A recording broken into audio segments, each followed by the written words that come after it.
to devise some kind of method or strategy to offset some of the events or a repetition of the events that have taken place here in Los Angeles recently. We have to go to the root. We have to go to the cause. Dealing with the condition itself is not enough. Dear Mr. Massa, I'm just trying to mind my own business. What's the matter? It's just another day, another black king captured. I'm about to lose my brain, stuck inside this ghetto rapture. I got a lot of smoke. If you want it, you can have it. They want a hat trick, but this is black girl magic. Ain't talking about the kind that'll make you disappear, but I'm talking about the power of the melanin within. Ain't looking for trouble, but I'ma say this one time. I put 2 dukes up if you try to touch mine. We still want justice for Tamir and Trayvon. You say you don't see color, but racism ain't blind. They targeting little kids whose skin look just like mine. So I'm paranoid, it's a war zone outside. And I'm a black queen, so if you ask me to step out of my car, you gon' have to snatch me. Cause I ain't going no damn well. Had to spend my whole life living unfair. Ancestors got my back and they right here. You can never understand, it's a nightmare.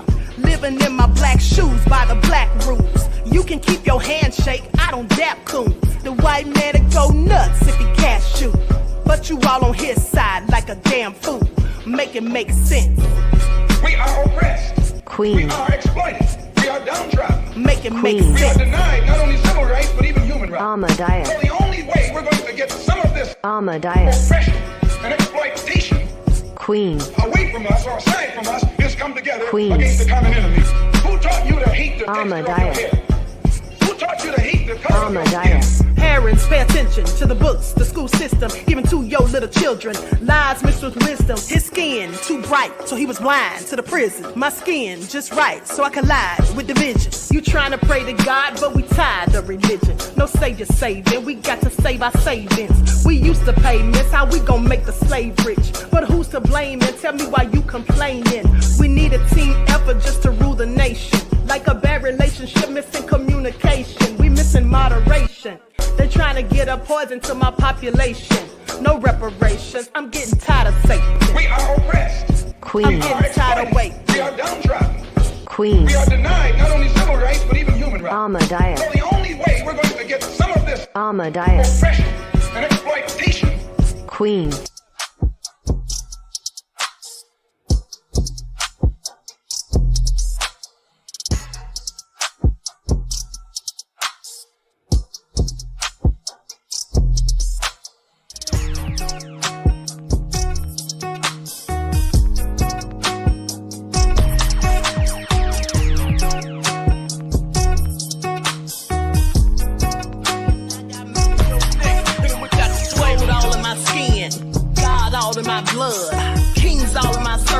Touch one of mine and you're done. They show no love for the queen. Why you hating on me? Is it cause I'm free and I got Malcolm X in my jeans? I got dreams like King Luther, shed blood like Kunsa. You ain't here for my people, I ain't got nothing to say to ya. I won't always smoke like hookah. Talking reparations, America won't be great until they give us compensation. I'm like, I'm the hottest right now. See a bunch of lames out here trying to jock on my style. They be doing too much. I'm the queen, it's too easy. It's like they all in Popeyes, how they be talking so greasy. I just sit back and laugh while these haters get madder. So nefarious how they don't want my pockets with cheddar. I tell them they can do better. These snakes in the grass can leave a bite on your ass, cause y'all be trusting too fast. I got my foot on the gas, other one on they necks. Dropping receipts on haters, you better show some respect. I'm never facing regrets, we only facing the threat. This is the sound of Eric Ahmadiyyah. It's a cut on the gas, other one on they necks. Dropping receipts on haters, you better show some respect. I'm never facing regrets, we only facing the threat. Running through every challenge like a relay, break no sweat. It's a cold game, so I got that blanket with me.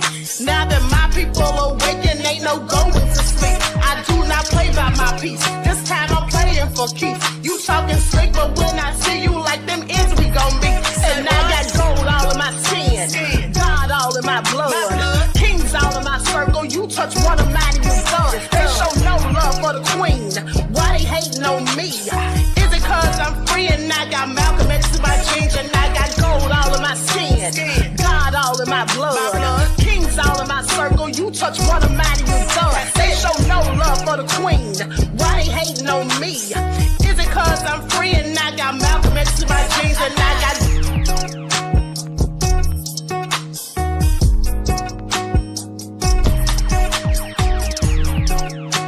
This is the sound of Famous Fun. All right, hello everyone. Thanks for tuning in once again to the Queen Ahmadiyyah Shakur TV show. I'm your host, Queen Ahmadiyyah Shakur, and this is your second morning wake-up call. Okay, so let's get ready to get back into it.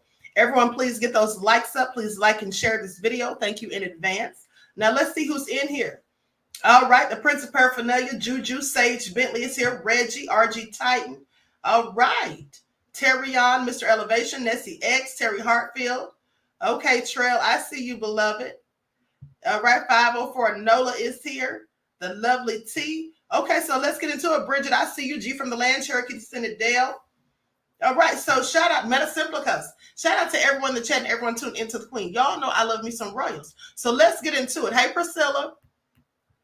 Let's get into it because there's lots of receipts on this, and it's going to take a minute to get through them. So first off, let's talk about these whistleblowers. Turn it up dead. Now, the reason I thought it was interesting to bring all of this up is because, for one, we recently learned that John Burnett, the whistleblower who outed Boeing for the reckless things they were doing when they were assembling these planes and all of that, using subpar pieces and not taking the proper safety precautions. And in fact, he said that they were putting profit over safety. And then he started talking about this in 2017 when he, in fact, retired after working there for like 30 years. Okay. And then he started having these issues or whatever. And then as he was set to give more information, he'd already testified once, I do believe, when he was supposed to go back a day or so later. They claimed they found him deceased in his car by a self-inflicted gunshot wound, which I don't believe it was self-inflicted. But hey, that's just me. So we're going to talk about some more of these. Hold on, I pulled up one more receipt. We're going to talk about some more of these conspiracy theorists, or so-called conspiracy theorists, because, you know, that's what they call them. That's not what I'm calling them. But a lot of people call these whistleblowers conspiracy theorists. Okay? They want to act like these people are crazy. I'm trying to dig up receipts on this scientist who worked for the CDC. Timothy Cunningham, because I don't think I sent it to my email previously. Okay, here we go. So with that all being said, let's get into it. So first things first, we're going to talk about Brandy Vaughn. Now, Brandy Vaughn is a woman who was against the venom, okay? And for those of you who've been following me, you know what I'm talking about when I say venom, all right? Just think about it. For those of you who are new, you may not know exactly what I'm talking about, but hopefully you will. Okay, and if you don't, you'll catch on by the time I'm done. So she was against the venom. She was anti-venom, and she used to work for a pharmaceutical company called Merck. And so that's one of the reasons she was against certain things. Now, she was very outspoken about this, and then she started to receive threats and all sorts of things, and then she turned up dead under mysterious circumstances, only for her 10-year-old son to find her body. But before she passed away, she did a video. She said she wanted to document some of the things that were happening to her. And, you know, that was likely so that if anyone or if anything happened to her, then people would know that this was something that was purposely done. So I'm going to go to the video that she posted before her death. And I talked about this story in 2020 when she first passed away, or when she was killed, as far as I'm concerned. I talked about this back then. So I'm going to show you all the video of what she had to say, and then we'll move on to the next whistleblower who met their end. Hi, I'm Brandy Vaughn. I have been under a little bit of heat, and I wanted to document this just in case. I wanted to show some of the intimidation tactics that I've been under. There is a lot of shady stuff that goes on behind the scenes. I got involved in this fight because I used to work for Merck here in Santa Barbara where I live, and I sold Vioxx for Merck. Vioxx was eventually taken off the market, and it was proven that Merck had knowledge that it increased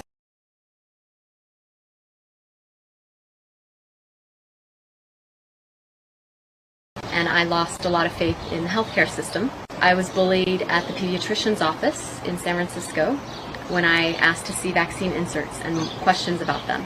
I already had mistrust of doctors and the healthcare system in general and pharma, and I realized that they were not, and I chose not to vaccinate my son. So when I heard about SB 277 in California, I decided that it was important that my voice was heard and that I was speaking up against it and part of the fight. So when I made that decision 3 months ago, I knew I was going to take some heat for it, but I wasn't quite sure how much heat. And so I'm making this video today to describe the intimidation tactics that have been used against me to try and silence me. The first one happened when I was coming back from the Capitol rally in Sacramento. I came home with a friend to my hide key being on my doorstep, open to the key. I couldn't find it, but when I came back from Sacramento that one time, it was about 2 months ago, that the key was on my doorstep, open to the key. That day I had my locks changed, and I called an alarm service, and I installed a $3,000 alarm system 2 days later. So what happened apparently is someone opened the door, the front door, went through the front door, picked the lock, and my alarm went off, and they immediately disarmed it with the master code, which nobody had but me. I made sure nobody else had that code, and they disarmed it at the panel with that code. Panels inside.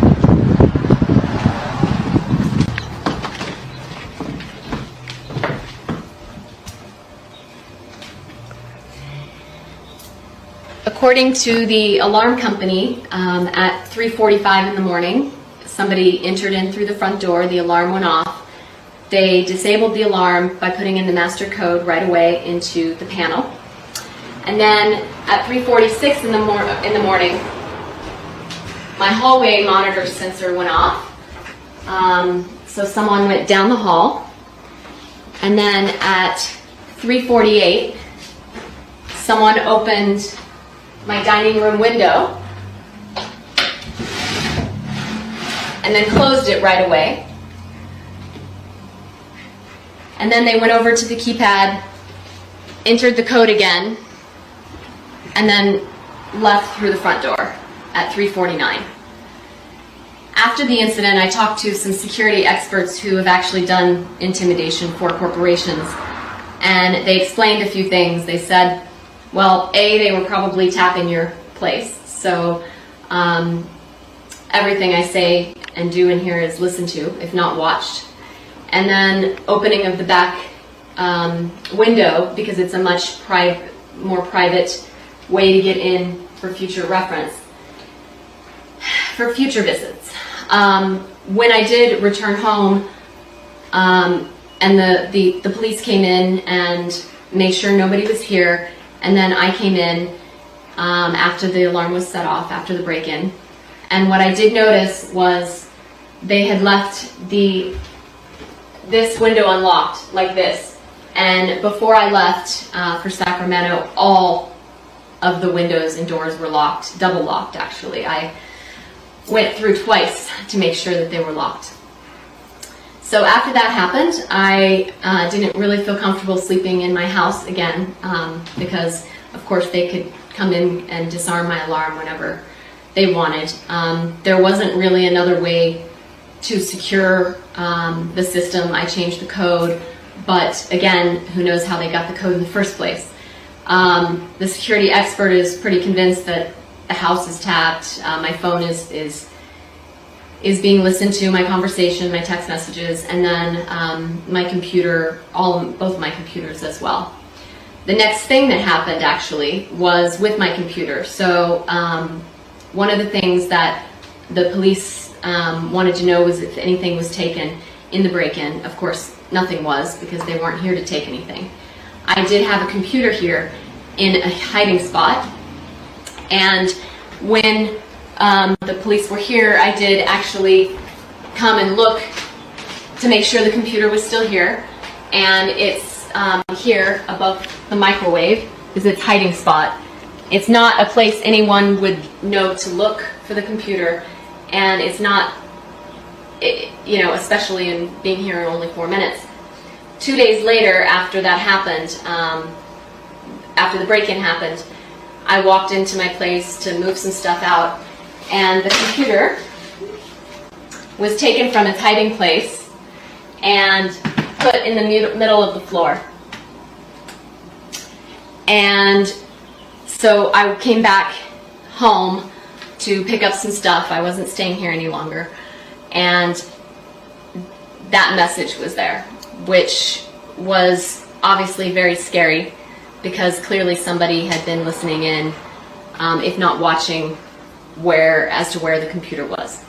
So after that, I decided that it would be best to get out of town, and I left town for a couple of weeks and really went off the grid for a good part of that. The day that I came back, I had a friend come with me, and him and I arrived at my place and found a ladder open right in front of my door, looking into the windows, the bedroom window. That was quite a message. The security experts said, wow, what a better message than to say we're watching you. So clearly they are watching. I noticed it first through the kitchen window, and it's not something I have ever seen before, but there is a duck.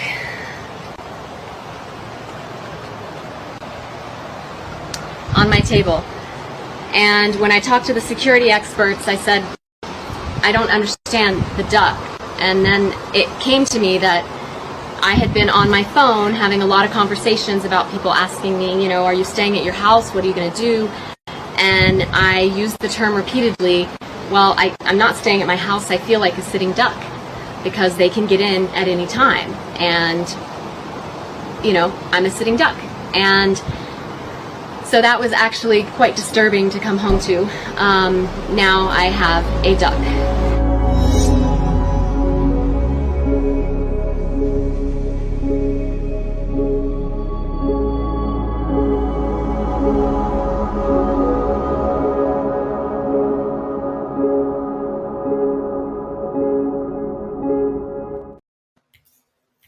So that was extremely sad. Okay, no one will help that poor woman. And they did say that she died from natural causes. Okay, this woman was 42 years old. They said she died from natural causes. Let me just double check real quick, which I find very interesting. 42 years old and looked seemingly healthy. Founder Brandy Vaughn died in December of 2020. No replacement executive director has been named. 5.5 years before she died, she made a video stating that she was in fear of her life and that she was not suicidal. The coroner report states that she died of a blood clot. And then it says that was in 2020. Then in February of 2021, Santa Barbara coroner concludes that anti-vaxxer Brandy Vaughn died of natural causes. Report reveals former pharmaceutical rep and activist died at age 44 of blood clot in artery. So they said that was a natural cause. So I find it all very interesting. Please pay attention. And so they were doing so many things to frighten her. And like I said, her 10-year-old son had to find her deceased. That's really sad. Okay? And when she was talking to the police and she showed them where that computer laptop was hidden, and then the next day she comes home, or whenever the next time she returns home, the laptop is sitting in the kitchen floor. Hey, Elder Barbara Rashawn, thank you for tuning in. And so they show the laptop is sitting in the kitchen floor just to let her know, yeah, we know exactly where you put it. And also, we obviously heard what you were saying. So they had to have had her whole house tapped, bugged.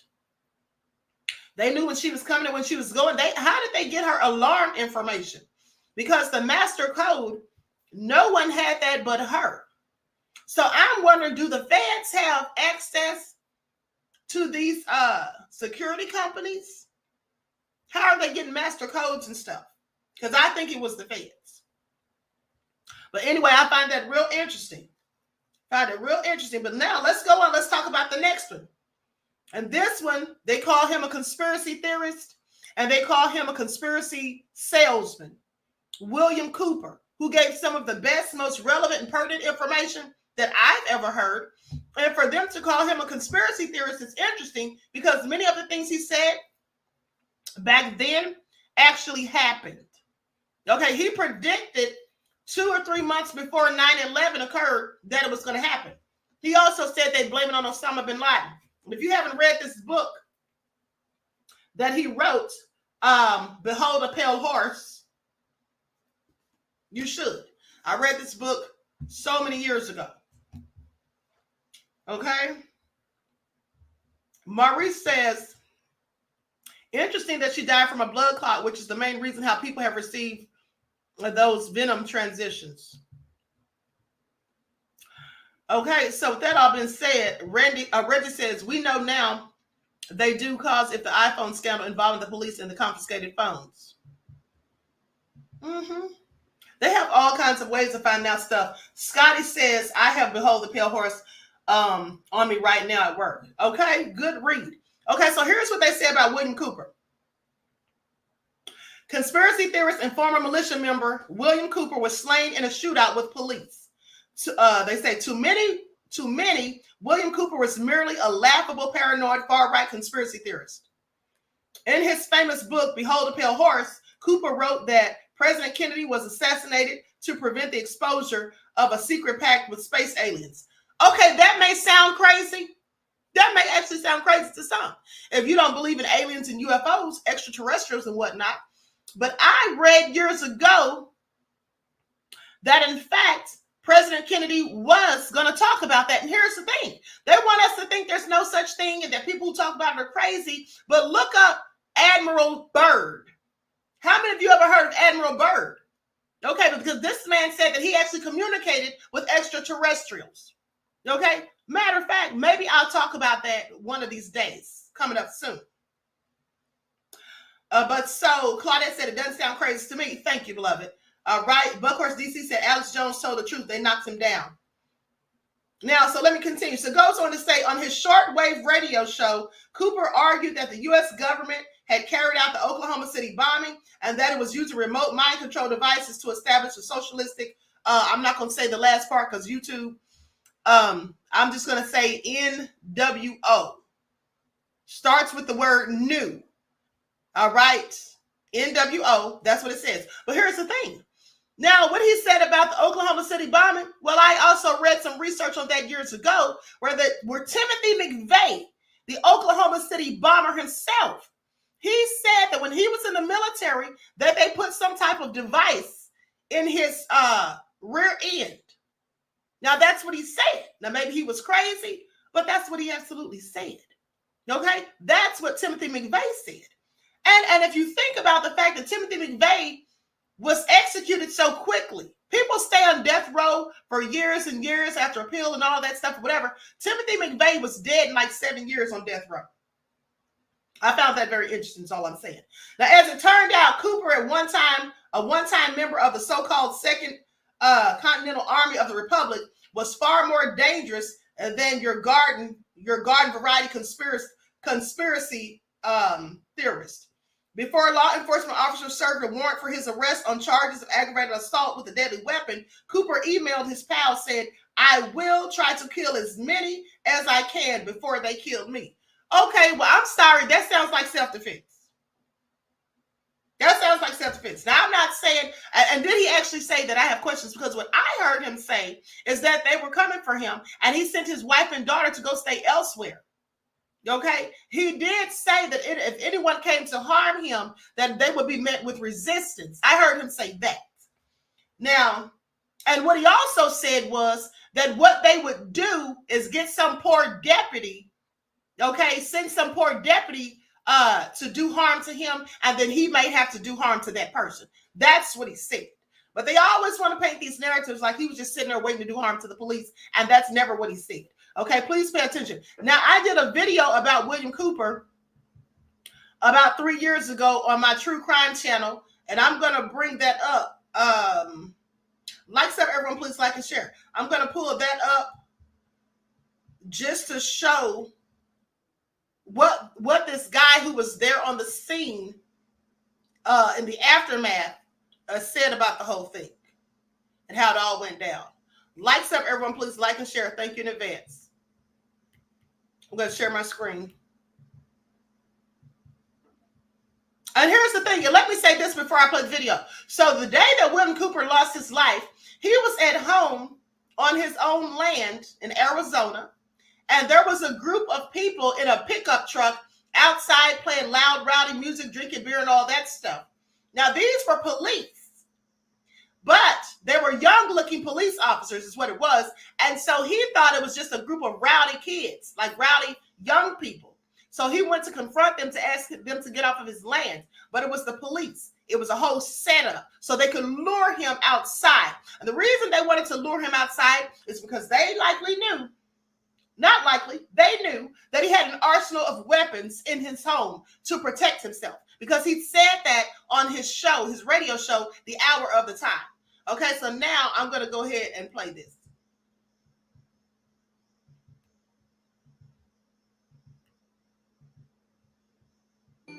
Believe something means sacrificing everything. The worst thing that our enemies can ever create is a martyr.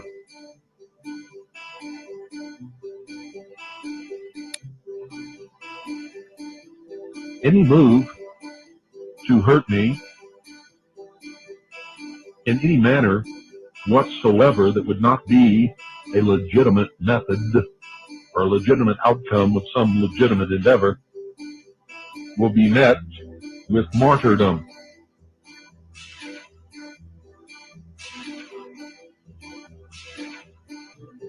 Tremendously dangerous and strong, active political movements always rise up around martyrs. While I don't really want to be a martyr, if that's what history chooses for me to be, then I will be that martyr.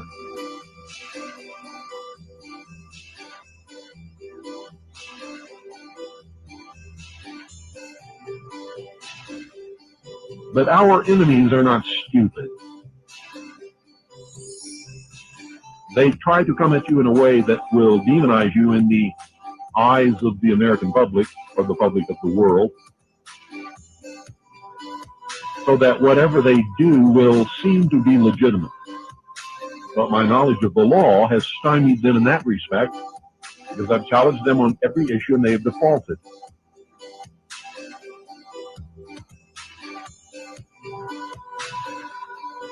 And so they're betting that some local sheriff's deputy or local police officer is going to arrest me, in which case, if they attempt that, I'll have to shoot them.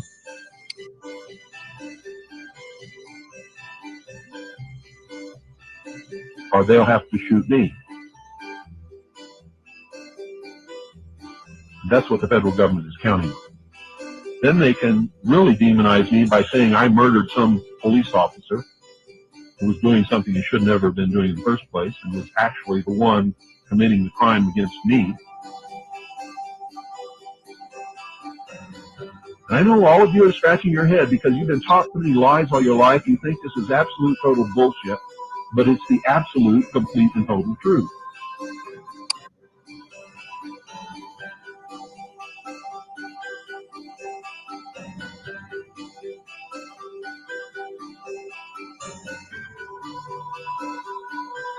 They're not going to let me get away with doing this forever. So the day they come to put me in prison or kill me, you'll all know that for sure. because it will happen sometime in the future. I don't know exactly when, but it will.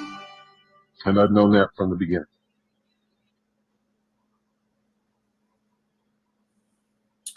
Well, I'm going to fast forward. So he said he had known that. So now I'm going to play the video of a witness.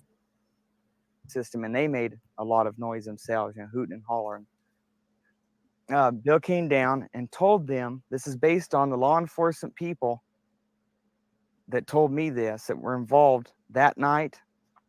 Bill told them if they didn't leave, he was calling the police, and they shunned him on. So he then turned around to go back to his home up there and call the police.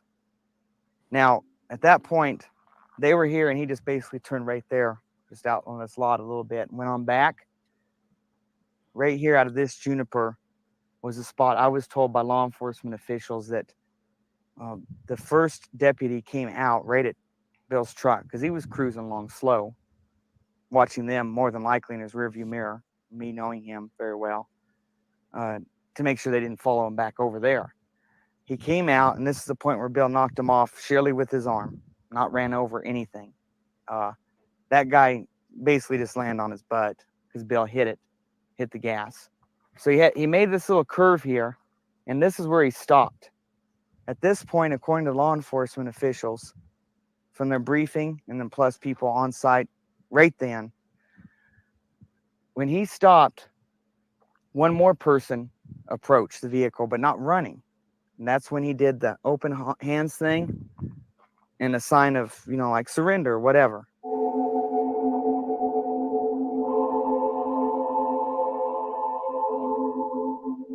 As if he were surrendering. Investigative report, that's who gave the information. Here's where he hit up on the bank, just trying to avoid the vehicle that then came shooting up here, full bore, full speed, came ripping up the hill. So obviously the people at the end had communications with people down there on the road. Must have verified that Bill had turned around coming back to his house. So they came zooming up here in a vehicle. He's avoiding them. He comes up on this bank. It was testified as that by the law enforcement reports, as well as the evidence on his vehicle. That is what happened. The exhaust system was tore off the bottom. He then proceeded right there past the small elms and the driveway to the front of his yard. Cooper turned and fled when the deputies identified opened fire with a handgun as two deputies and wounded an officer in the head. The other officer shot Cooper. I was told by the law enforcement officials that were on site and ones that had to come up afterwards and get a briefing so they knew what went on roughly, because public was obviously going to be coming, try to come up here, and news crews and all whatnot. They had put out that Bill is not to be let back in that house alive. It was premeditated. It was put out, Bill will not be allowed back in alive.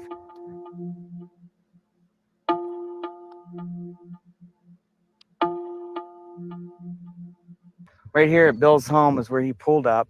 His front of this vehicle would be towards me. The other vehicle was parked with the front towards the other end of the street. Bill ran around the back of his vehicle, which would be towards the driveway. He then proceeded across his yard. This is when the shooting began, according to their reports. The vehicle that was parked here besides his truck, which was pointed that way, he had bought for Jessica, his daughter, and then she didn't want it, so it was just sitting here. Sheriff Goldsmith ran around the back of it, which would be towards me, and got on this street side to use the vehicle as protection. At that point, Bill is approximately halfway in the yard and still running with his back towards him. They claim at that point he began shooting, which was with his right arm just thrown backward, haphazardly pulling the trigger of a .38 snub-nose Smith & Wesson. From where we're standing would be essentially the angle that Goldsmith would have been standing, but closer. Marinas would have been by the 58 Chevy, which would be equivalent to that truck, but up all the way to the wall. Next to that end post of the front porch. Bill was supposedly shooting backwards like this, which would be back towards the street in reality, that direction.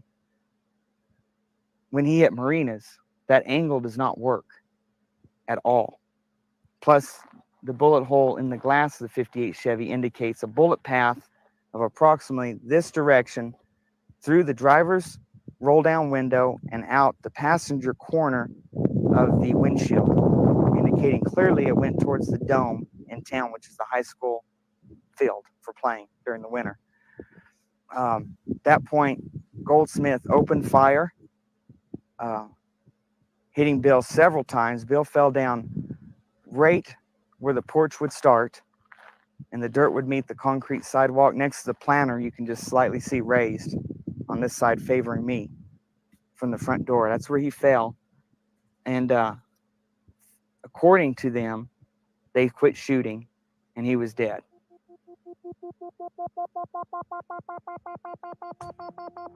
An Apache County Sheriff's deputy is in the hospital after being shot in the head by a so-called militia member. Now, what we know is that militia member is dead. Our Gary Harper has the very latest on what's going on with that story. Gary? Marty, Scott, this all happened in a little town called Eager, Arizona, which is just on the eastern side of the state of Arizona. It's almost on the border of New Mexico. This is what we know so far. Sheriff's deputies, we understand, were trying to serve some type of arrest warrant on a man by the name of William Cooper. He's also known as Bill Cooper.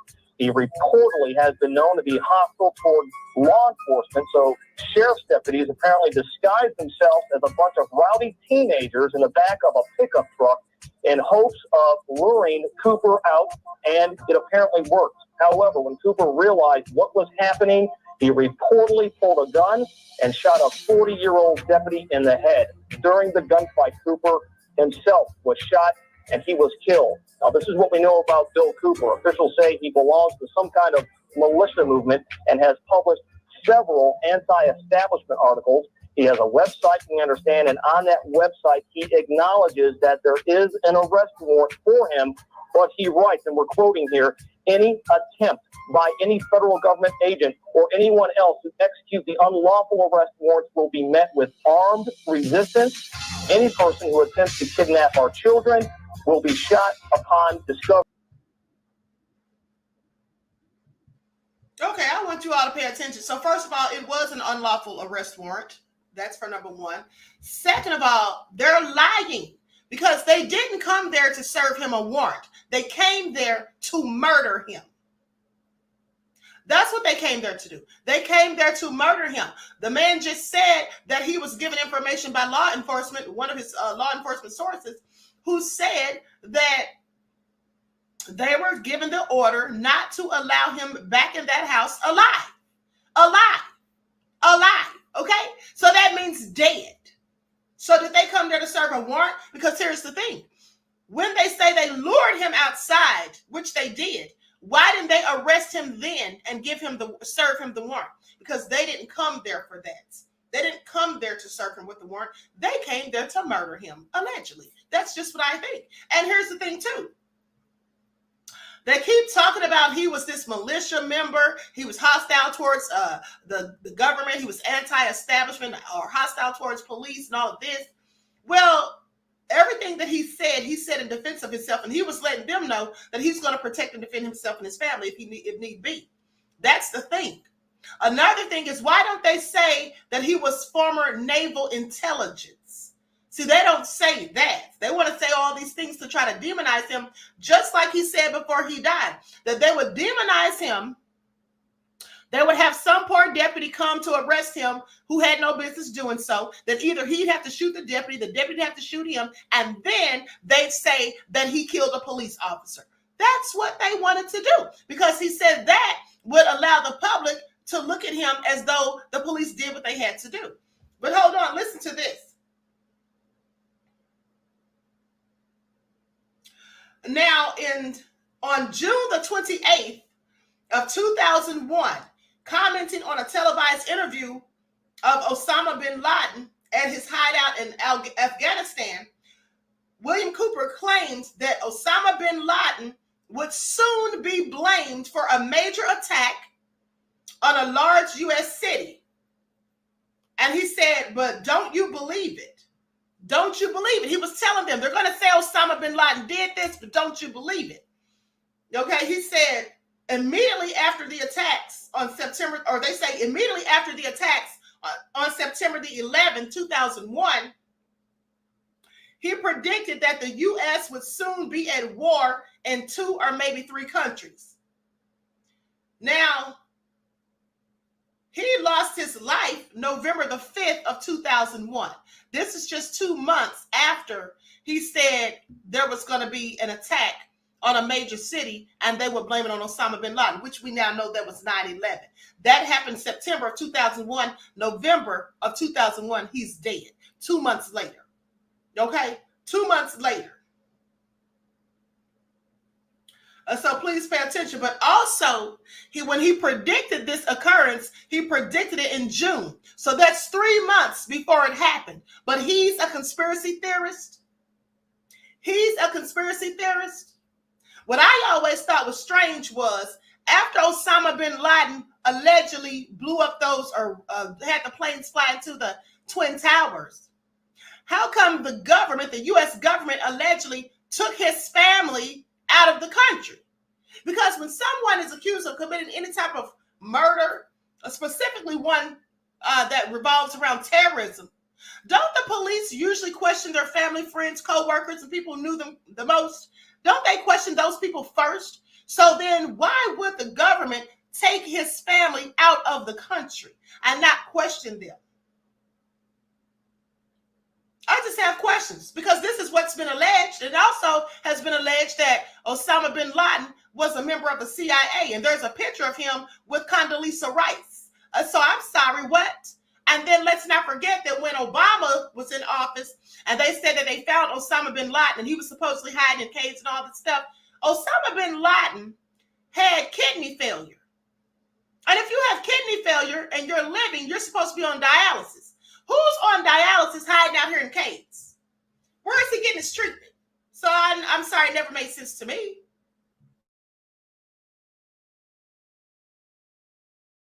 That never made any sense to me. Okay, that's all I'm saying. But nonetheless, let's keep moving on. Let's go to the next one. Miss Eva said it was a setup, Queen. Absolutely. That's exactly what it was, in my opinion. Now, let's talk about this black man by the name of Timothy Cunningham. Exclusive. CDC researcher had personal struggles. This is what they tried to say after this man literally came up missing. Okay. Timothy Cunningham was 35 years old. This man was 35 years old. He was a scientist with the CDC.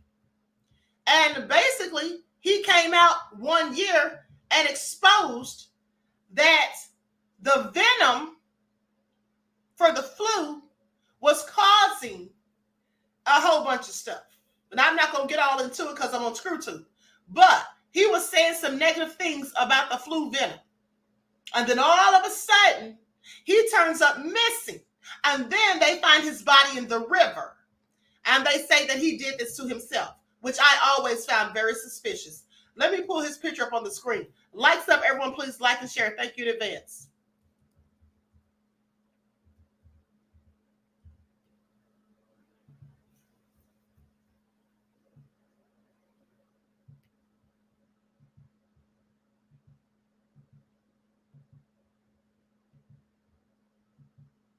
Okay, that's him right there. Dr. Timothy Cunningham.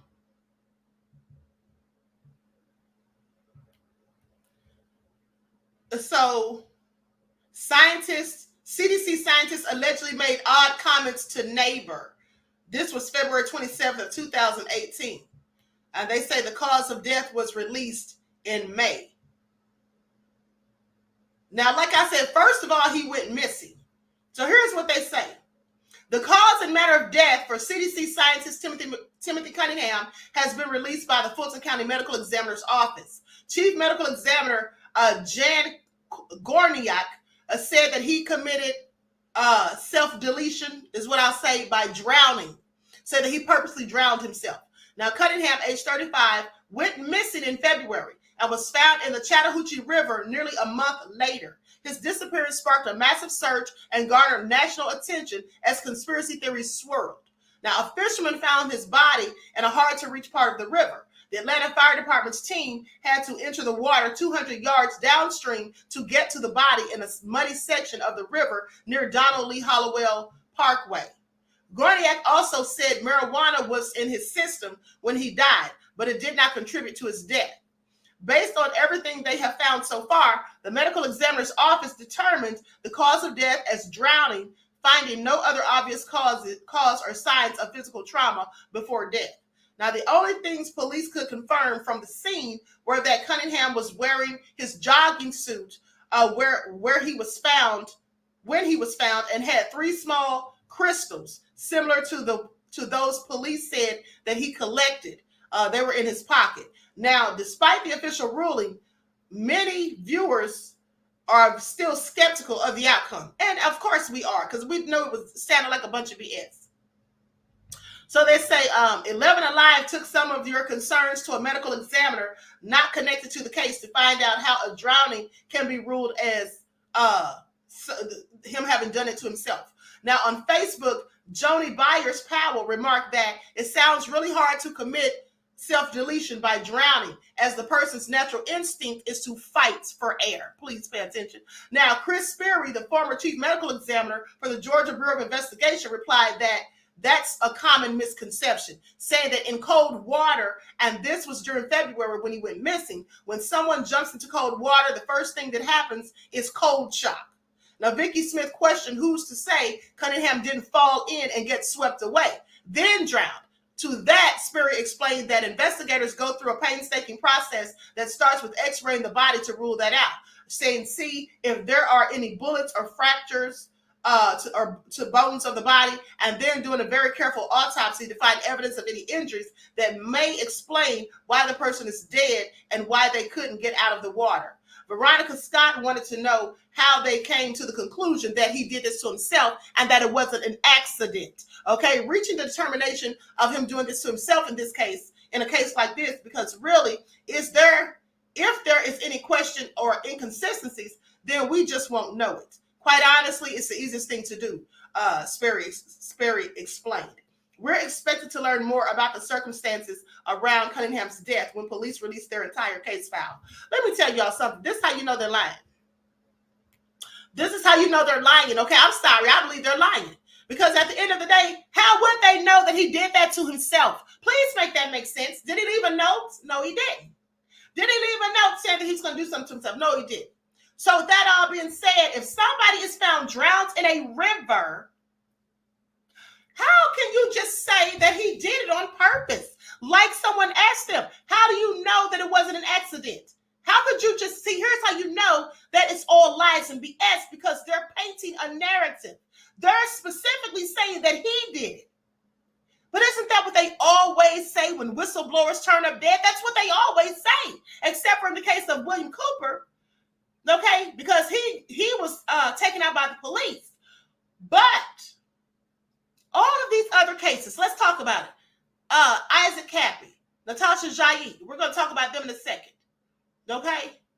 Gary Webb, we're going to talk about him too. Now, Timothy Cunningham, they're saying these people all did this to themselves. That's what they always say. 9 times out of 10, that's the most convenient thing to say.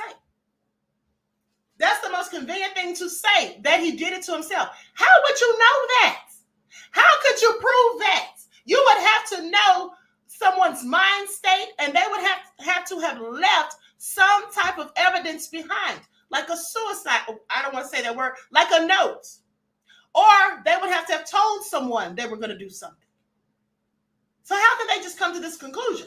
It sounds like they're painting narratives, is all I'm saying. I don't believe it.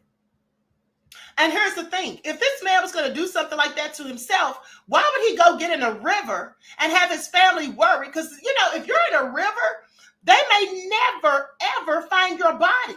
Who would want to put their family through that? Who would want to do that to their family? You'd never want your remains to be found, ever? Why would that be your choice? And he was missing for a month. Yeah, I don't believe it. Sounds crazy.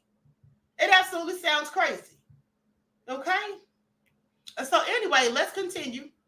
So the next person we're going to talk about is Isaac Cappy. Let's talk about Isaac Cappy because I told you all about him a myriad of times because I actually spoke to him before he passed away. Now, after Isaac Cappy died, after he forced himself, now they claim he did this to himself, forced himself off of a bridge, okay, at the age of 42. The actor who had a small role in Thor, died at the scene in Belmont after being struck by a car. Department of Public Safety spokesperson Bart Graves said in a statement, on May 13th of 2019 at 7:26 a.m., troopers were called to Interstate 40 eastbound at Transwestern Road, okay, for a subject who forced himself off the Transwestern Road bridge on Interstate 40, according to a statement. Now, within the post, now this is what he had posted before he passed away. He was then struck by a passing car, and the man has been identified as 42-year-old Isaac Cappy of Albuquerque, New Mexico. Mr. Cappy died on scene. Graves said the incident was being investigated as self-deletion. Now, before his death, Cappy wrote a lengthy post on Instagram, which he captioned, "Beware of the man that has nothing to lose, for he has nothing to protect." Now, within the post, Cappy wrote, over the course of the last week, through introspection that should have happened many years ago, I have come to some stark revelations about my character. It is a testament to my utter arrogance that these revelations had not come sooner. You see, I believed myself to be a good guy. I have not been a good guy. In fact, I have been a pretty bad guy throughout my life. I have sold drugs. I have tax delinquencies. I have debts. I have abused my body with cigarettes, drugs, and alcohol. I have been abusive to people who loved me, including my family. Cappy added that he committed an act so flippantly without thought that will be synonymous with the short-sightedness of the petty, vile greed, although he did not provide further details. Now, the actor apologized to his friends as well, one of whom was Paris Jackson, Michael Jackson's daughter, who really isn't related to him, but let me continue, who accused Cappy of choking her at a party when they both were at in 2018. Saying, to the many people I have acted abusively towards, I am very, very sorry. To my former friends I have used and betrayed, I am sorry. To those I have deceived, I am sorry. Although I must say, in my sheer arrogance, I did not even realize that I had been a bad actor all along. He continued saying, I have been lacking in gratitude, humility, honor, service, and proper care of others. I have not honored the light of God within. This lesson has come to me too late. Has come too late for me, but perhaps it can inspire you. I will be using the remainder of my time on earth to atone for my transgressions and to seek the light within, in others and myself. Throughout his career, they say he appeared in films such as Terminator, Salvation, Thor, and The Babysitter. Now, here's the thing. Now, I don't know if he really posted this or not. Maybe he did, maybe he didn't. But at the end of the day, did that sound like somebody who's going to take themselves out? He said he would spend the rest of his life atoning for his sins. I'm sorry, what? Michael Jackson's daughter in question, please elaborate. Haven says Michael Jackson's daughter in question. Well, she's not his biological daughter. That's what I'm saying. Yeah, she may have been his daughter, or he may have raised her, but she does not have Michael Jackson's DNA. That's my point. Okay, and I think we all know that. Okay, where's that man? Where's that man wig you worship? How did you get in here, girl? Goodbye. That was New Diamond trolling again. She just got blocked. Block her on one channel, and here she is on the other one. Now, with that all being said, this makes me think of Twitch from the Ellen Show, says Sophie. Exactly. And I thought there was something suspicious with that, too. Terry said, nobody in question. We talk about a myriad of subjects. Exactly. Okay, so with that all being said, when a black person's hanging from a tree or somewhere, they claim they did it to themselves. Yes, absolutely. Just another woman says, anyone who is speaking without lips is suspicious. What? So the bottom line is, Perplex said, not one drop, Queen. Exactly. No, she's not related to Michael Jackson. I'm sorry, it's true. That's obvious to me. It's always been obvious. All right. Now, with that all been said, so they claim that Isaac did it to himself, like I said. But Here's what also was said about his death.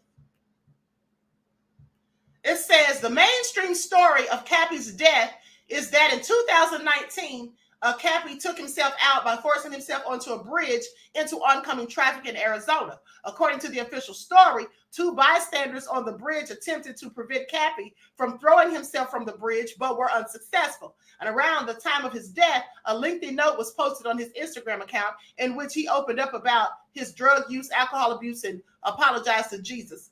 And the post was captioned, "Beware the man who has nothing to lose, for he has nothing to protect. Good health."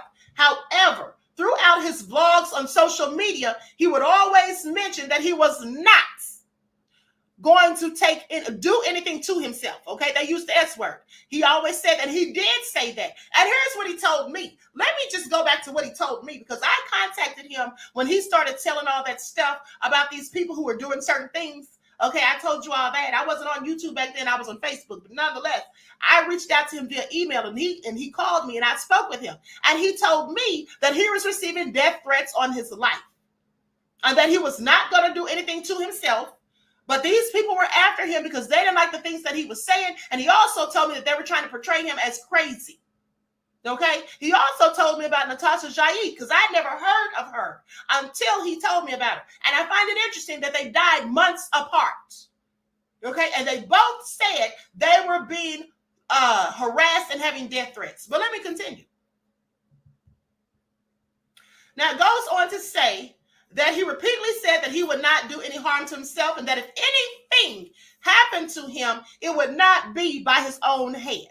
An interesting aspect in the death of Cappy was that Tom Hanks, now pay attention to this, Tom Hanks, whom Cappy had targeted previously, posted on Instagram, on an Instagram post 39 days before his death, which read, "Historic Route 66 roadkill? I hope not." On the day Cappy died, Hanks then posted a picture of a red handkerchief, which is an object and theme that more than often shows up in investigations in cases that are supposed to be of self-deletion, potentially meant to send a signal of what really went down. Okay? And I remember that post. I remember that post because Isaac Cappy told me about that post, and I immediately went to Tom Hanks's page and saw it. He's talking about roadkill, okay, in a spot that looks very reminiscent of the spot where Isaac Cappy died. I just want y'all to pay attention. And I also connected some dots a long time ago pertaining to Tom Hanks and his wife, Rita. Okay? Yeah.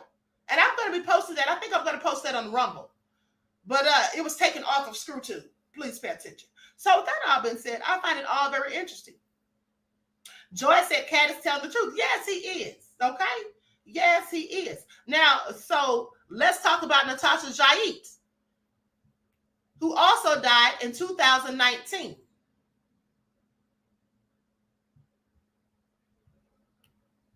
And let me just tell you some of the things that Cappy was talking about, because he actually was on Alex Jones, and he talked about multiple movie stars doing some of the same things that R. Kelly's accused of.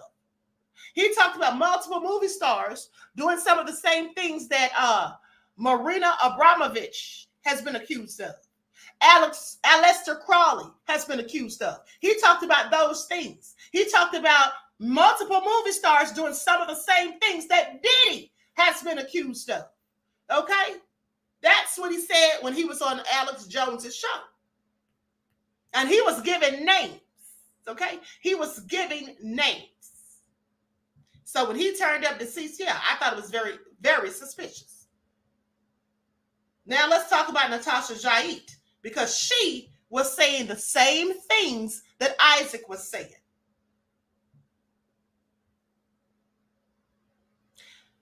Now, Natasha Jaid, a supermodel, TV presenter and former contestant on the show Big Brother, came forward claiming that she had evidence of high-level, let me figure out how I can say this, high-level people that were doing the same things that R. Kelly's in prison for. Okay? The main thing that Kelly's in prison for, you know what he was supposed to be doing to his victims? Yeah. Well, she had evidence of high-level people doing those same things involving VIPs, politicians, movie stars, and other celebrities. Now, the allegations led to a barrage of attacks against her, including death threats. Okay, she was found dead in a nightclub, prompting calls of foul play by her family. And according to the Buenos Aires Times, a local news outlet in Jaid's home country of Argentina, Jaid's body was found in a bed at the Xanadu Party Salon in La Nada in the Tiger District north of Buenos Aires City. Police confirmed this. Police were currently looking into the circumstances of the 41-year-old mother of two's death, including interviewing those last seen with her in the hours prior to her death. According to local media, she was found nude in the bed at night. Nude in the bed at the nightclub with Coca-Cola residue in her nostrils, along with traces of LSD and liquor in her system.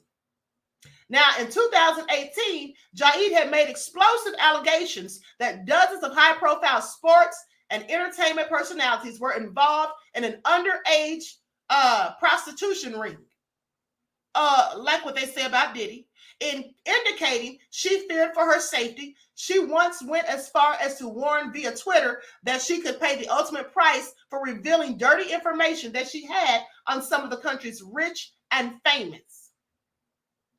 After making these allegations of these other things that I'm not going to say, Jaid made several television appearances and noted that she received death threats and a slew of backlash. This prompted the former model to go on Twitter to let people know that she would never harm herself. So I find it interesting that both she and Isaac said they would never harm themselves. And then when they passed, they want us to think they harmed themselves.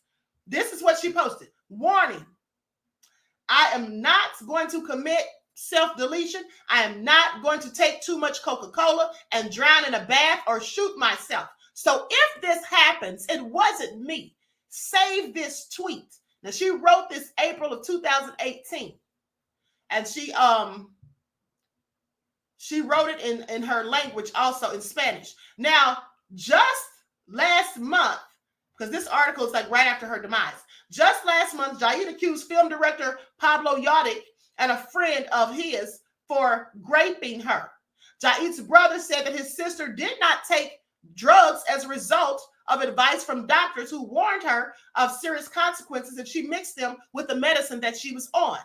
Now, according to police, they have yet to rule out foul play, but did note that Jaid's body showed no signs of violence. And then there's actually a video of her talking about the stuff that she, in fact, had information and evidence on. And I'm not going to show that on ScrewTube because you already know how it goes down, but I will post this on Rumble. Let me go ahead and save this real quick. So with that all been said, y'all don't find this all interesting because I surely do.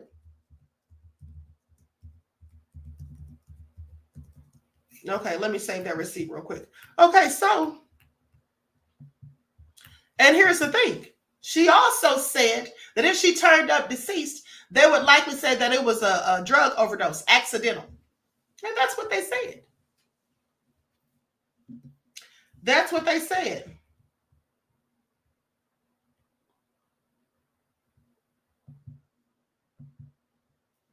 Now, with that all being said, this person, Diamond, must not have anything else to do.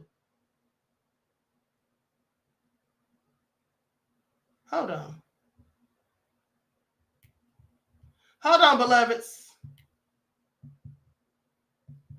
I have to keep banning this fool because she keeps making different accounts.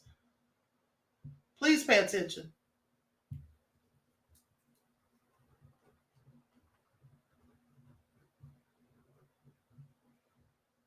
Okay. Now, moderators, if you see that fool Diamond in here saying something crazy, please ban her, okay? Because she's making a new account. Now she's back naming herself Angry Diamond, Angry New Diamond. She doesn't have anything else to do. Okay, she don't have anything else to do. But I digress. Now, moving right along. So now let's talk about the next person, and that would be Gary Webb. Now, Gary Webb is the one who exposed the Iran-Contra scandal. The one where he said that basically they were purposely, the government, putting crack in Black people's neighborhoods. So I'm going to go to the footage on that. Likes up, everyone. Please like and share. Thank you in advance. Now, here's a TikTok video that I did on him about 3 years ago on my old TikTok. And then I'm going to show you some more footage. This guy behind me, that's Gary Webb. He was a journalist, and he did a series called The Dark Alliance. In 1996, it was in the Mercury News. It stirred up quite a controversy. You see, that's because Gary was saying that the U.S. government was in fact responsible for crack cocaine being an epidemic in African-American communities in Los Angeles. Yes, he had some serious things to say. Now, he went on to say that rebels in Nicaragua played a major role in the trading of this crack cocaine because they actually were funding their own fight against their government. But he said they did so with the knowledge and the approval and protection of the CIA. Now, you can imagine when the black people found out about this, they were very upset. They wanted answers, and they wanted an investigation done to find out exactly how all this had transpired.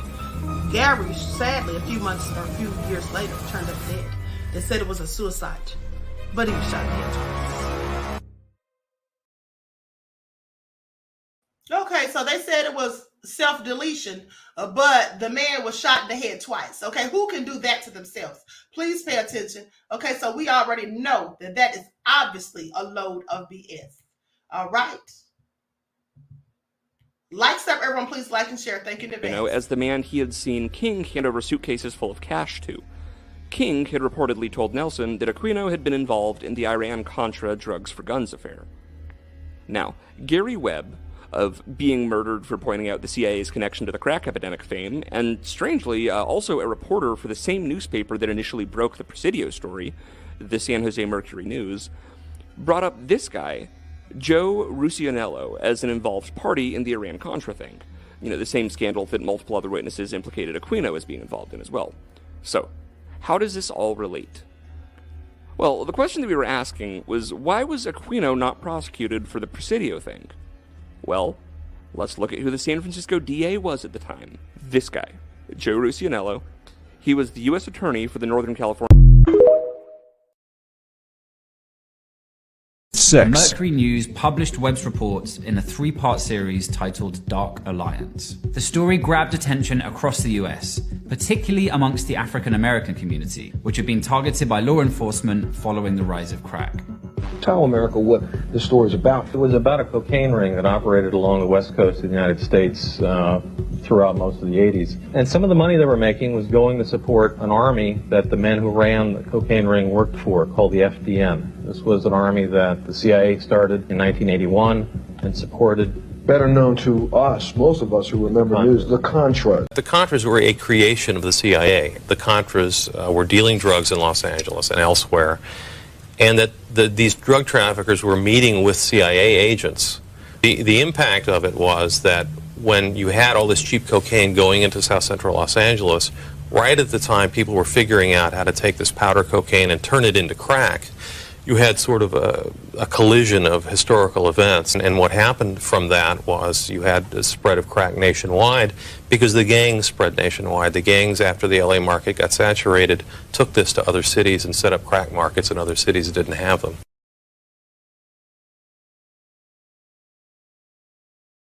Conversation about my friend Gary Webb.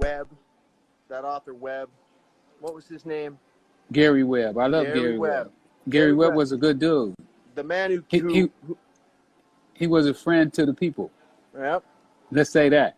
Yep. He's the one. Not only did he break my story, but he also was the one that stopped the forfeitures. At one time they were doing forfeitures where you didn't have to be convicted or nothing. They could just take your car, take your house, take your money without even going to court for it. You just lose. If the cops say you had weed or cocaine or heroin or PCP, whatever it was, they say you had it, then you lose your shit. They can still take your stuff, and you got to fight to get it back. Yeah, they can, but at least they got a civil forfeiture now. They have to go through a procedure. Before, they didn't even go through the procedure. Yeah, they just take it. Yeah. Oh, he had drugs. It was gone. See a young man with a car and some money, they're going to take it. Exactly.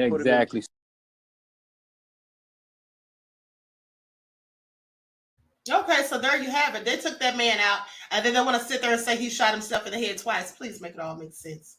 Okay, please make it all make sense. Now, Okay, now that we're done with that, I'm going to show you all the video footage of this black woman who was arrested by the police because she didn't want to give her ID, which she didn't have to give her ID because she wasn't alleged having committed any crime. There was no probable cause, is all I'm saying, okay? And so with that all being said, the mayor issued an apology. Now, when you're watching these videos, if you hear like parts that are muted, I likely did that because of something that people were saying. And sometimes I forget to warn you all about that. Like with Brandy Vaughn, she was saying the V word that I don't use. The one that I use, I call it venom. She was saying the other V word, and she was talking about that, saying some negative things. That's why I blocked that out, okay? Now, in this video, some of this stuff is blacked out, all right, where she gets into the altercation with the officer. But anyway, let me go ahead and share my screen. Lights up, everyone, please. Like and share. Thank you in advance. Let me make sure I pull up the right one. Hold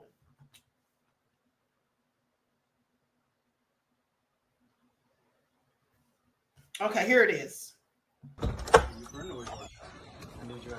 So when y'all go over there and talk to him about his music, do y'all ask him for his ID? Yeah, and he provides it. No, y'all do not. I'll be sitting right here watching. Nobody asking for his ID. I'm not arguing with you. I'm not arguing with you either. I'm not giving you no. I'm going to jail. Yes. If I don't provide my ID? Yes, ma'am. Let's do it. I'm not giving you my ID. All right, turn around, put your hands behind your back. This is ridiculous. Hey, turn around, put your hands behind your back. You're under arrest. I need to put my shoes on. I didn't ask for Wait a minute, don't you put your hands on me like that. Hold on. Whoa, hold on, wait. Hold on. Ma, calm down, please. Everybody, please calm down, please. Ma, everybody, calm down, please. You might just call the phone and call your daddy. Ma, please. Why do you need my ID? I've already explained to you. Ma, just Why do you need my ID? Ma, just give him your ID, Ma, please. Why do you need my ID? Ma, please call. Ma, it's okay. Ma, it's okay. It's okay. Ma, it's okay. Ma, it's okay. It's okay, Ma, it's okay. It's okay, Ma, it's okay. It's okay, Ma, it's okay. It's okay. It's okay. It's okay. It's okay. I'm recording. I'm recording. I'm recording. I'm recording. I'm recording. I'm recording. I'm recording. Why you want to fuck up a female, dude? Because you're not complying. You need Jesus. It's okay, Ma. It's okay. It's okay. It's okay. This ain't nothing but the devil. It's okay. It's okay. This ain't nothing but the devil. Can I put my shoes on, please? Where they at? Right here. Yeah. This ain't nothing Hey, but the dude, devil. I wasn't attacking you, by the way. You know that, right? You put your hands on my son. You put your hands on my son. Ma, it's okay, Ma. I understand that. But I wasn't attacking you. You're good, bud. My son ain't do nothing. I mean, that's a natural reaction. You know what I mean? Hey, dude, before you take her away, why are you taking her away? She's under arrest for failure to identify. So is this actually an Alabama? Is this actually an Alabama state law? That is not the law. That's against the law. Is this actually an Alabama state law? No, it's not. When I'm out with you, as long as I have a legal reason to be out with you, if I ask you to identify yourself, you are then. So can you inform me? Can you inform me how this process goes? Because if you're arresting her right now over failure. They use the law all day long. A failure of ID, then. Yeah, I got y'all. Got you. I'm gonna put you. We're gonna go to this. Got you. Got you. So I'm genuinely curious. I'm genuinely curious about how this is going right now. And then when I start causing a bunch of noise, please, it hurts. Is there one in particular? No. So look, I'm gonna have to take one off to get to the other. Okay. So. How is this process going to go? Because you guys just can't keep her in there cooped up for failure of ID. that makes zero sense. Like logically, that makes no sense. Not no law. I'm at home. Hey, Dad, they're arresting my mom because of lack of ID, failure of ID. They're arresting her, and he's arresting her. He ruffled her up and whatnot. You know what I mean? Stuff like that. Yeah, I'm about to put my hands So on like they're literally cuffing her and putting her in the back of the car right now. No. Yeah, Dad. Hey, I have another question. When you guys bring her back? Because this. I'm not bringing her back. She's going to jail. For how long? She'll see a judge, and the judge will determine that. Over an ID? Yeah. So like, where can I visibly read this where they say that because I want to actually see this law in play in action. Statute? Yeah. Pull it up. I want to screenshot this and every. Well, actually, I have it recorded, so it doesn't matter.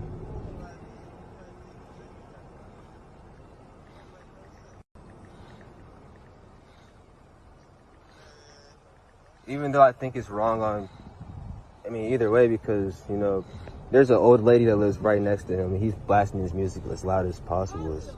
It's not. So, 15-530. 15-530. Yes, sir. Law enforcement official can request your name, explanation of his actions. I don't see where it says anything about an ID. It says your name, address, and explanation of his actions. She failed to identify, but ID. I mean, it doesn't specifically, you know, say an ID. I know, but I'm not going to argue with you either. All right. That makes, logically, that makes zero sense, dude. Dad, they're literally taking her away. But he said he asked for an ID. In the law, it does not state you have to provide an ID. They're going away with my mama right now.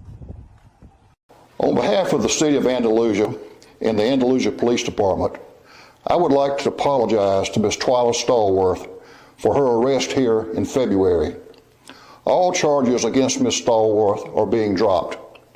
The arresting officer in this case has a clean record with our department, but he made a mistake in this case on February the 23rd. He has been disciplined for failing in his duty to know the law. When I learned about this incident last week, I offered to meet with Ms. Stallworth, but she declined. Ms. Stallworth has not filed a complaint against the police department, but her attorney alleges in his release that her arrest was racially motivated. We have reviewed body cam footage of the incident and see absolutely no evidence of racism. We have always worked hard in Andalusia to maintain great relationships among our diverse populations. In the video released by her attorney, Ms. Stallworth also claims that the police department has failed to respond to complaints she made against her neighbor. We also have reviewed internal evidence that shows that the police department has responded to those complaints. I have met with Andalusia Police Chief and other leaders in the department. We have agreed that the entire department will receive additional training in constitutional law, the laws of Alabama, and the ordinances of the City of Andalusia, so that we will not have an incident like this to reoccur. Lies and BS. First of all, he said the officer didn't know the law. How are you an officer of the law, but yet you don't know the law? And here's the thing. He told the young man that he wasn't going to argue with him. Well, there's nothing to argue about, sir, because when he showed him the statute, that didn't say anything about showing an ID. It said that an officer has the right to ask you for your name and your address or something like that, which they do, to ask. Producing an identification, asking you to produce your identification is totally different. And for that, they must have probable cause, okay? You're supposed to have probable cause, a reason to think or suspect that this person is in the process of committing a crime or has committed a crime. That's it. You can't just be violating people's rights. And at the end of the day, Queen, did you talk about Fani Willis? No, I didn't, beloved. But she was threatened to be held in contempt. Thanks for your question, and thanks for your contribution to the channel. Peace, love, and blessings. I'll get into her in a second because I have the receipts. But the bottom line is it was all a load of BS. And then he said they watched the video and there was no evidence of racism. Well, I'm sorry. Racism doesn't always show up on video. You see, sometimes racism is a mindset. If that had been Sally, Sue, Amy, Kate, Becky, Heather, Jill, Jenny, or Jill, would he have behaved the same way? I don't think so. I don't think so. So you don't always catch racism on video, is all I'm saying, okay? So he commits me with it, and I hope she sues them for wrongful arrest. And he did not produce the correct law, like I said, when he showed it to her son. And the young man had sense enough to know that. The young man knew the law, but he didn't, and he's a police officer. Make that make sense. But anyway, I digress. So now since Dan brought it up, let's talk about Fani Willis. because she was going to be held in contempt. Jim Jordan threatens. Hold on. Jim Jordan threatens Fani Willis with contempt if she doesn't comply with subpoena and federal funding probe. Right, the House Judiciary Committee is investigating the DA's use of federal funds. This came out on yesterday. And so the latest update in the Fani Willis debacle. So here's what they say. The House Judiciary Committee in February issued a subpoena to Fani Willis for documents related to her office's use of federal funds intended to support at-risk youth. Now they say, while you have indicated that additional documents may be forthcoming in response to the committee's subpoena, the committee has yet to receive any additional response materials in the 3 weeks since your initial response. This is what Jordan said. Accordingly, the committee expects that you will produce all responsive documents to the subpoena in the categories prioritized by the committee no later than 12 p.m. on March 28th of 2024. If you fail to do so, the committee will consider taking further action, such as the invocation of contempt of Congress proceedings. Now, Jordan said his committee is seeking documents showing the receipt and the use of federal grant funds issued by the Department of Justice, as well as documents and communications referred or relating to any allegations of the misuse of federal funds. Now, Jordan set a March 28th deadline and warned that not meeting it would lead Congress to consider taking further action. According to a recent report, they say your office unlawfully planned to use part of the $488,000 federal grants earmarked for the creation of a Center of Youth Empowerment and Gang Prevention to cover frivolous, unrelated expenses. That's what the subpoena said. This comes as Willis faces unrelated scrutiny over her relationship with one of her top prosecutors in the Georgia election interference case against former President Donald Trump and 18 others. Now, in a statement responding to the subpoena, Willis defended her use of federal funds against allegations of wrongdoing, saying our federal grant programs are focused on helping at-risk youth and seeking justice for sexual assault victims who were too long ignored. Our federal grant-funded sexual assault kit initiative has been cited by the United States Attorney General as a model program. Willis said that her grant programs are highly effective and that any examination would find that they were conducted in cooperation with the Department of Justice and in compliance with all Department of Justice requirements. Fani, sit down somewhere. The Judiciary Committee has been conducting a broader probe into Willis's use of federal funds in her investigation of the former president. Trump has pleaded not guilty to all of the charges in the election probe. So that's the latest update. Let me tell y'all something. Fani, first of all, I'm no fan of Fani's. Like I said, I've told you all that before. I think she's a whole raccoon. And to me, her having all of these troubles is nothing more than chickens coming home to roost. And in fact, her getting her ninja wake-up call. Okay? That's how I see it. That's how I see it. Now, here's what came out 34 minutes ago. Right? Here's what just came out 34 minutes ago. Please pay attention. Hold on, here's what they say. Fani Willis and her office can stay on Trump Georgia 2020 election case if Nathan Wade steps aside. This is what the judge has ruled. Right? A Fulton County judge ruled Friday that District Attorney Fani Willis and her office may remain on the 2020 election case involving former President Donald Trump and his allies if Nathan Wade, the special prosecutor who was in a romantic relationship with Willis, steps aside. Now, in a 23-page decision from Superior Court Judge Scott McAfee, the court concluded that the prosecution of this case cannot proceed until the state selects one of two options. The district attorney may choose to step aside along with the whole of her office and refer the prosecution to the prosecuting attorney's counsel for reassignment. Alternatively, Special Assistant District Attorney Wade can withdraw, allowing the district attorney, the defendants, and the public to move forward without his presence or remuneration, distracting from and potentially compromising the merits of this case. So this is it. This is like Sophie's choice. So she's going to have to make a decision, okay? One of you all can be on the case, but not both of y'all is all they're saying.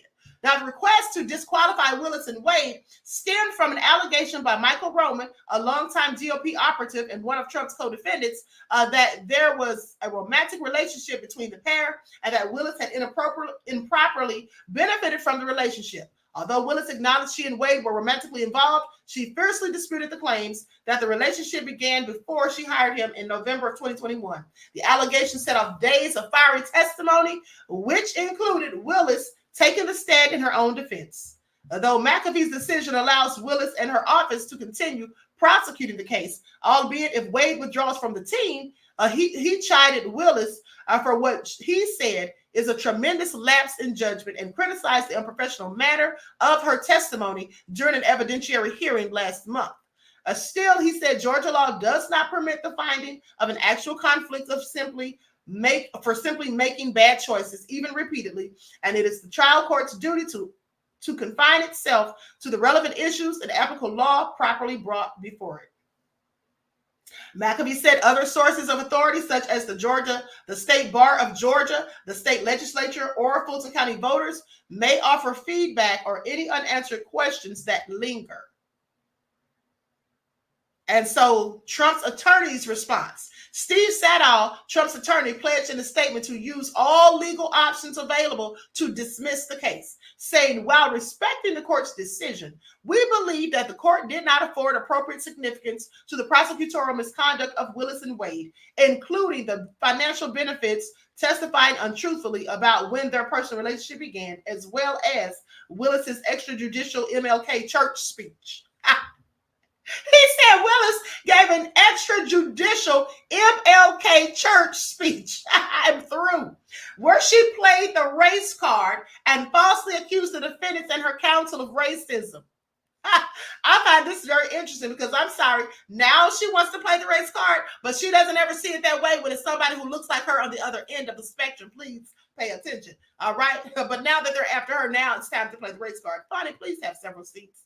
Now, the judge found that evidence presented during the earlier proceedings showed that the district attorney's prosecution is encumbered by an appearance of impropriety, and said that even if Willis's relationship with Wade began after his hiring in November of 2021, she continued to supervise and pay him while maintaining a romantic relationship.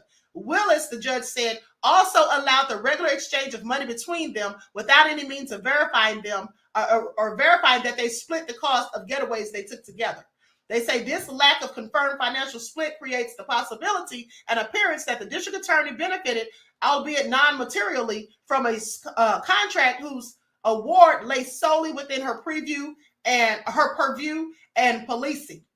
He said that if the case were allowed to move forward uncharged, concerns of wrongdoing raised by Trump and his co-defendants would persist. Now, McAfee also rebuked Wade for what he said was a patently unpervasive explanation of the inaccurate integrities of special prosecutors submitted in divorce proceedings, which the judge said indicated a willingness to wrongly conceal his relationship with Willis. In other words, saying he was lying about the relationship and tried to hide it. An outsider could reasonably think that the district attorney is not exercising her independent professional judgment, totally free of any compromising influences. As long as Wade remains on the case, this unnecessary perception will persist, McAfee wrote. Now, the judge found that while he was not able to conclusively establish when Wade and Willis's relationship turned romantic, an odor of mediocrity remains. Now, defense lawyers argued their relationship predated Wade's hiring, and the timeline merged as a key issue during evidentiary hearings last month. Okay, I'm sorry. What do you all think about all of this? What do you all think about all of this? Terry Hinn said, I quit listening to what my Mississippian father sharecropping ideas about voting 30 years ago. What do y'all have to say? I find it also interesting. So Fani's going to have to make a tough decision. Okay? You're going to have to make a tough decision.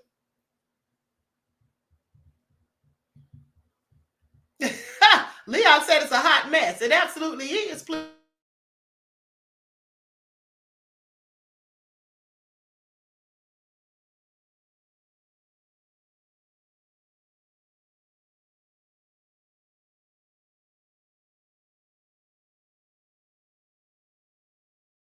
Hold on, beloveds. Hold on for 1 second.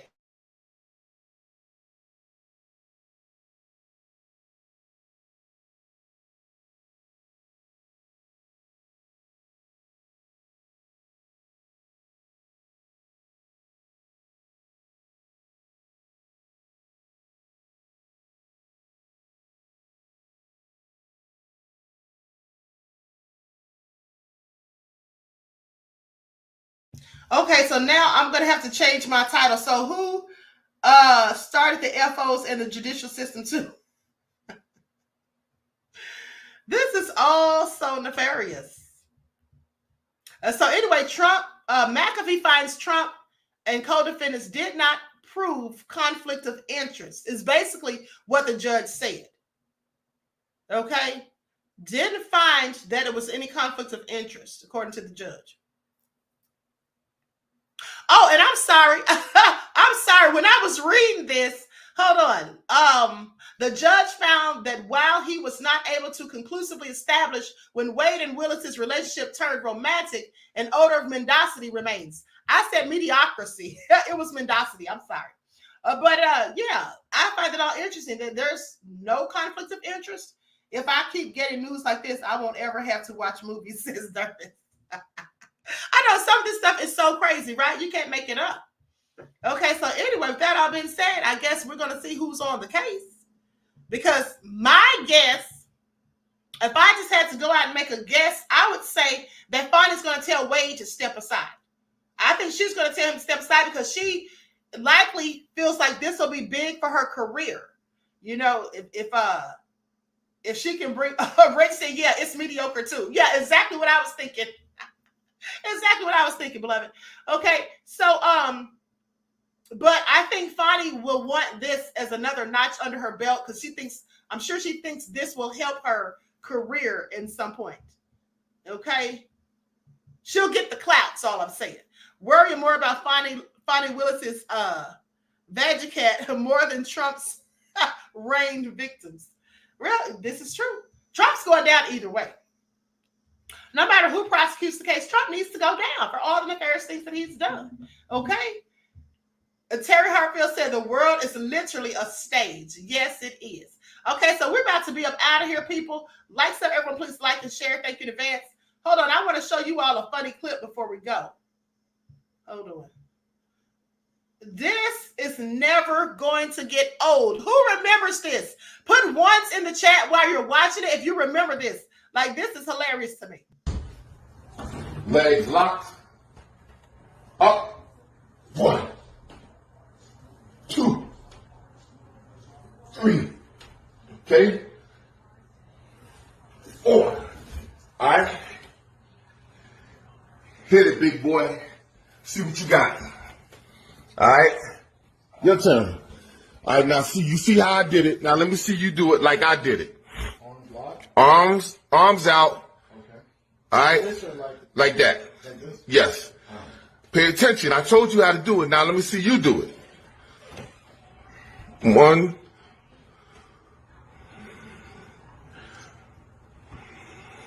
On this?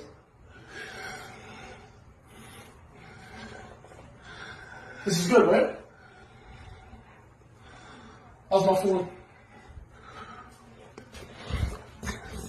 Forget it, man. Don't ask me for nothing, all right?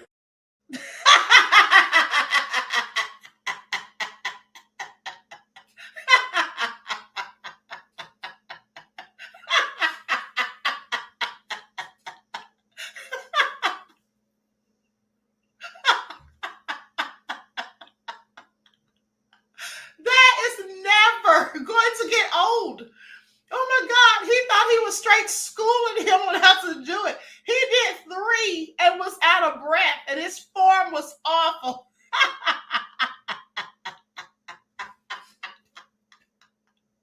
Oh my goodness, that always gets me.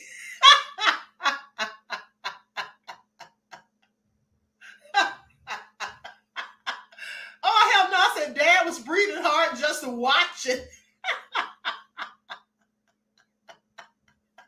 Mitchell Victor said, Lord, don't ask me for nothing. I mean, he was clearly pressed. Now that was hilarious. Okay? Oh my goodness. Sage Billy said, your laugh is life, Queen. Thank you, beloved. Oh my goodness, I absolutely cannot with him. He really thought he was teaching him something. Yeah, I already showed you how to do it. Pay attention. Now get up there and do it. I am so done. To what I said, he looked just like his father. He really did. He really did. Okay, so listen. I'm about to close out here, but I want to thank you all for tuning in. This was a fun live. Reggie said both great broadcasts today, Queen. Thank you, beloved. Okay, so listen. DJ John said thanks for the laughter. You're welcome, beloved. I hope you all laughed too. Claudette said huffing and puffing. I know, right? Oh my goodness. Thank you. Hold on, who said that? Thank you, the lovely T. Said always a good live. Let me tell you all something. That person, New Diamond, who I kept blocking, she was so pressed. She kept coming back with new accounts. Like, how desperate are you? She literally made like 3 different accounts. I had to block her 3 or 4 different times while I was doing the live. This is all hilarious. Like, some people like just really need to get a life, okay? Anyway, with that all been said, I hope you all enjoy the rest of this beautiful day. Enjoy your strong end, not the weekend, leaving you in a weakened state of mind. Okay, each one teach one. That's how we grow and thrive. Do something productive, constructive, but never destructive. And always remember, beloveds, to keep the Most High first in your lives. And listen, I didn't get on the spiritual channel today. I'm sorry. I have some stuff to do. I'm booked and busy, seriously. But I think sometime tomorrow morning or afternoon, I'm going to upload some stuff on there, okay, for you guys. So I'll post the links if and when I do. Perplex said, love you, Queen. We appreciate you. And I love you all right, Black, and I appreciate you all too. Okay, so everyone enjoy the rest of this day and enjoy your strong end. All right? Each one teach one. That's how we grow and thrive. Do something productive, constructive, but never destructive. And always remember, beloveds, to keep the Most High first in your lives.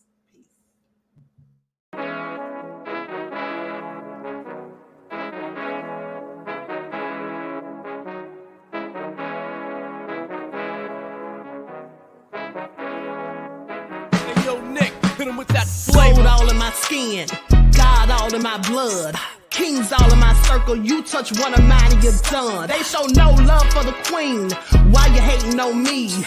Is it cause I'm free and I got Malcolm X in my jeans? I got dreams like King Luther, shed blood like Kunta. You ain't helping my people, I ain't got nothing to say to ya. I want all the smoke like hookah. Talking reparations, America won't be great until they give us compensation. I'm like, I'm the hottest right now. That's See right. A bunch of lames out here trying to jock on my style. They be doing too much.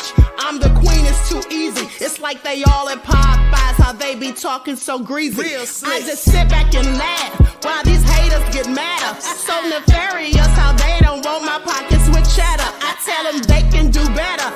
These snakes in the grass can leave a bite on your ass, cause y'all be trusting too fast. I got my foot on the gas, other one on they necks. Dropping receipts on haters, you better show some respect. I'm never facing regrets, we only facing the threats. Running through every challenge like a relay, break no sweat. It's a cold game, so I got that blanket with me. Now that my people awaken, ain't no going to sleep. I do not play by my piece. This time I'm playing for keeps. You talking slick, but when I see you like them ends, we gon' meet. And I got gold all in my skin, God all in my blood, kings all in my circle. You touch one of mine and you done. They show no love for the queen. Why they hating on me? Is it cause I'm free and I got Malcolm X in my jeans and I got gold all in my skin, God all in my blood, kings all in my circle. You touch one of mine and you done. They show no love for the queen. Why they hating on me? Is it cause I'm free and I got Malcolm X in my jeans and I got